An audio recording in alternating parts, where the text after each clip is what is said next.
Hi everyone, I hope you're all doing well. It's now, I think, 7 weeks since the school site shut and that you've all been working from home. I don't know how many more weeks it will be until we get to see each other again or when we can get together as the class of 2020 to celebrate your achievements in person. So in light of that, I wanted to leave you a message here to ask you to start thinking about what comes next for you. Even got myself suited up today. I haven't done that for a few weeks, but that feels good. Now, usually the last day for the upper sixth is one filled, as you would expect, with a range of emotions. Some students focused on the future, wanting to get away from school and to start something new. Others overcome with sadness, saying goodbye to a place that's played such a key role in their lives. Others just wanting to crack on and enjoy the day and have some fun. Now, I know for you guys, I know for the class of 2020, you didn't get that experience to let those emotions play out in the same way. But I hope that since then you've had a chance to reflect on your time at CHS and to start to look to what comes next.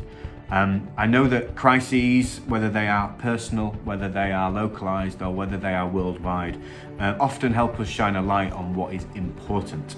And I hope you will have, or you will soon be able to reflect on what CHS has given you over the years and what you have done, what part you have played in the CHS community.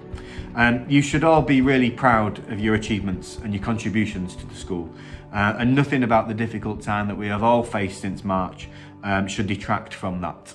Those memories of trips, of sports teams, of quizzes, of classes, of friendships, of lunchtimes, competitions, common tests, whatever it might be, all of those will never leave you and never really will CHS. We all face a lot of uncertainty at the moment, but when I started to reflect and think about that uncertainty, the thing that struck me the most is that you guys, your year group, always really has done that, always really has faced quite a lot of uncertainty and have coped with it. Don't let anyone tell you that your generation is a selfish one or a self-obsessed one, or that you've somehow had it easier than those that came before you. Certainly don't let anyone call you Generation Snowflake, because I think probably the opposite of that is in fact true. The couple of generations before you might even say we've had it a bit lucky. If I think about my own childhood, the great historical event of those years was probably the fall of the Berlin Wall, which meant the growth of freedom and democracy across Europe. And allied with that across the world really was a period of economic growth, prosperity, and largely stability. Whereas for you guys, I think your lives so far have been marked by instability. You were all born in 2001 or 2002 and entered a world shaped by the attacks on America on 9/11. 6 years later, in 2007 and 8, the world economy crashed. 8 years after that came the divisions caused by the EU referendum in this country. And there's an assumption for most of your parents and their parents' generations that the children after them are kind of better off the next generation.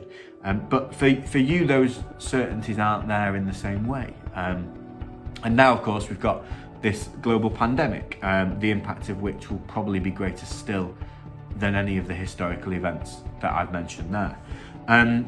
Now, the pull of those historical events means that, you and I, and we can't really take much for granted about the next 50 years. We can't really make any assumptions. So the question is, what do we do really when any assumptions that we might have had fall away? Now, for me, I think what we should do is focus on our values, okay? Now, the world in 2030 or 2040 was always going to look very different to the world of 2020 anyway. But now it's going to look different even to the version that we had in our heads previously. And I think in your time at school, we've hopefully helped you develop the values that will enable you and the communities around you to thrive. And we've seen that in action. Number one, integrity, because I've seen you make the right choices for the right reasons. Number two, endeavour, because I've seen you work terrifically hard, both for yourselves and for other people. Resilience, because I've seen you all get back up after being knocked down. Compassion, mainly compassion, because I've seen the lengths that you will go to dedicate your time, your energy, and your skills to other people, often other people less fortunate than yourselves. And finally, contribution, because I've seen you get stuck into challenges that ordinary people would, in normal life, just avoid. Now, I hope you recognise the 5 Waconian values. And in some ways, they're just words. They're words on a page, they're words on a website, they're words in this little speech from me. But even if you're not conscious of them, even if you didn't quite recognise them as the 5 Waconian values, it's worth remembering that I and all of you teachers have seen them in action amongst you in the last 2 years, in the last 7 years, or in the last 14 years. And I know that you're going to carry them into your future lives and into your careers. And more importantly, I think it's worth reflecting for a moment on the world that comes after the global pandemic. If those values took centre stage, what would that world be like?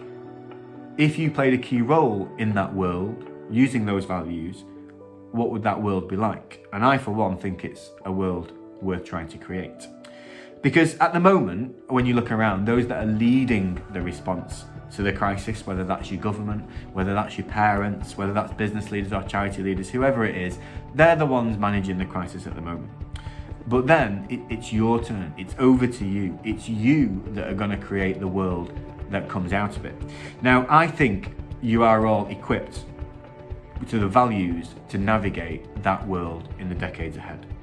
And I'm really proud and I'm really humbled to reflect on the fact that the world that comes next will be remade by the Cheadle Hulme School class of 2020. And it's a world that I will definitely want to be part of. So I'm going to say bye for now. We miss you really greatly and we're really looking forward to seeing you soon. But I'll say bye and we'll see you soon. Bye bye.